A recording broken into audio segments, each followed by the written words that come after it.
Hey guys, Sean C. Phillips here with another In the Car movie review, and I just got back from seeing The Amazing Spider-Man, the new Spider-Man film. I got so many people asking me, if I had seen it and what I thought.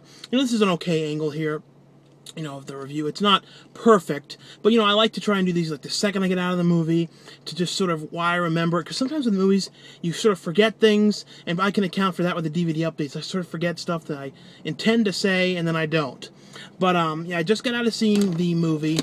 Now I'm going to first say this is definitely a darker Spider-Man compared to, darker in tone, a more serious Spider-Man movie compared to the Sam Raimi films. I think the Sam Raimi films sort of started to get a little bit more serious in tone by the third film, by the last one that he did.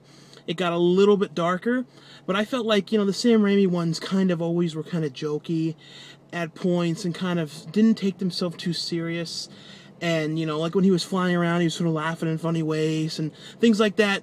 And like, I don't know, everything about the Sam Raimi one just sort of seemed kind of when people were referring to the Tim Burton Batmans with the new ones, people were always saying how the Tim Burton ones kind of felt more silly or comic bookish or things like that, or just sort of more just kiddish or something. I never saw that comparison. With this movie, though, I can see that kind of a comparison where you could call the Sam Raimi movies, which are very good, but just way more childish than compared to this movie, which I really do like the Sam Raimi movies. But I would have to say, though, that coming out of this one, I was very surprised. I didn't think I was going to really like this. I didn't know how I was going to feel about this, but I actually really like this a lot and had nothing really bad to say about it. Basically, it's the same pretty much story. They expanded upon a whole lot of different things, though, and it's a different villain. But the basic thing, the movie starts with Peter Parker's character being taken to his aunt and uncle's house, and, his parents are fleeing from something, so he ends up staying with his aunt and uncle. And it shows, I think it's like 10 years later, and he's helping his uncle down the basement fix a leak, and ends up stumbling upon like a briefcase with his father's notes about what he was working on. So when Peter Parker finds these things, he ends up going to the lab where he worked and trying to figure out what's going on. He ends up going in there, and unlike with the Sam Raimi version, he's kind of just like on a tour. And it's the same kind of thing, but he gets just bit by this one random spider, and I don't know, the way they did it in this one, I liked it a lot better. It was like he went in this one room with all these spiders everywhere and ends up getting bit.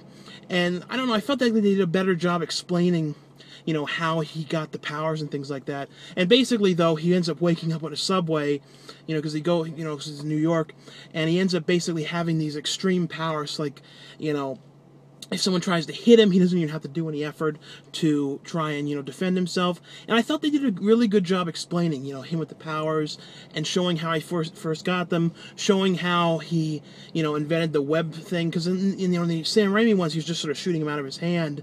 In this one, he actually had this device.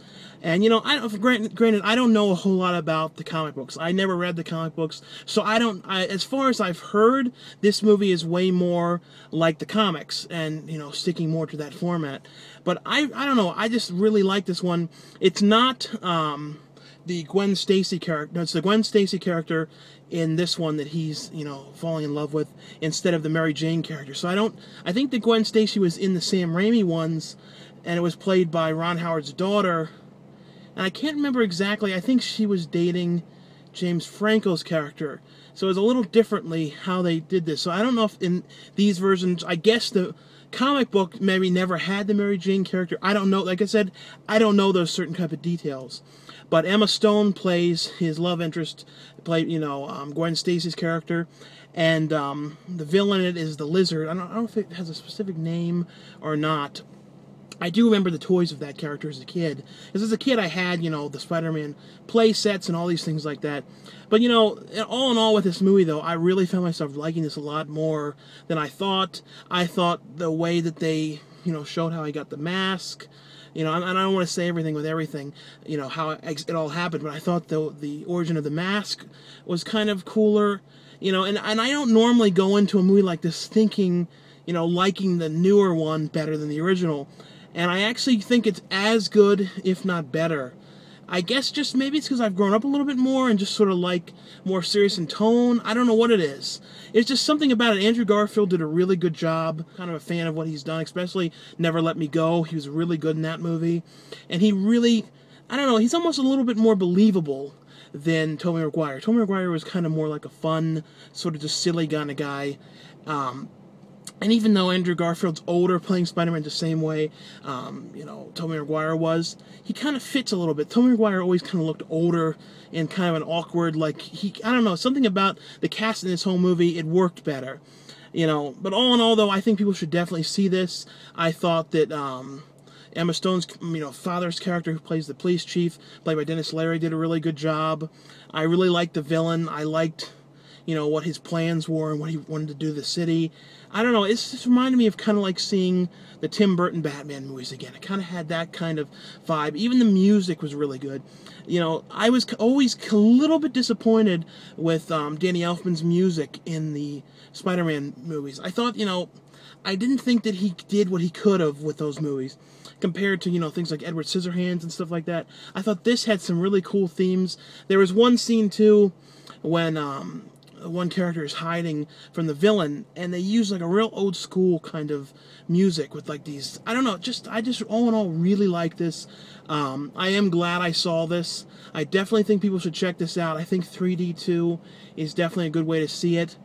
I ended up, thinking they did a lot of things with the 3D, like computer monitors were kind of coming out at you, and, little specks of things, the spider web, everything kind of was cool. I don't know. Like I said, I'm very surprised that I ended up liking this, and I don't in any way dislike the Sam Raimi ones. I still really like those movies, but was very surprised with this. And like I said, it's a very different movie because it's, darker in tone, and it's a different story, it's a different villain and things like that. So I still think people are going to like the Sam Raimi movies, and I'm also very interested in seeing what they're going to do for the sequels, because I know they're going to do, more of these. But anyway, though, thanks a lot for watching, for subscribing, and I'll see you guys later.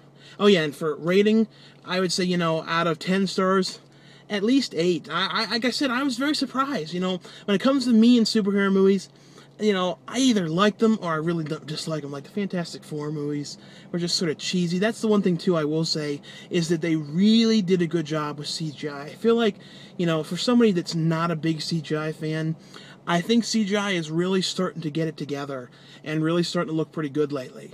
There's every so often you see something that doesn't look that great, but I don't know, they did a pretty good job on it in this. So anyway, though, like I said, I'll see you guys later, and thanks a lot for watching, for subscribing. Bye.